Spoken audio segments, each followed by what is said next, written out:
people in Canada prefer this time of year? Hey everyone, welcome to this video. This is a little video where I want to show you today's listening, which is snowstorm listening. Here what it looks like outside, gives you an idea of what it looks like.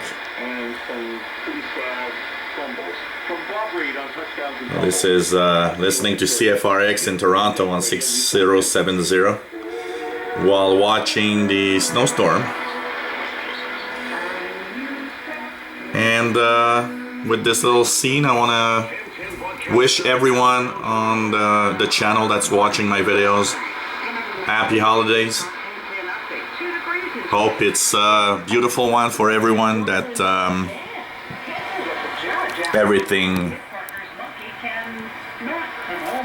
everything seems cool and everything's right for you and your family.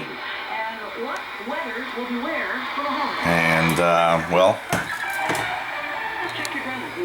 some of you out there in countries where there's no snow, well, this is what it looks like in Canada this time, especially in Montreal. We have a big snowstorm today.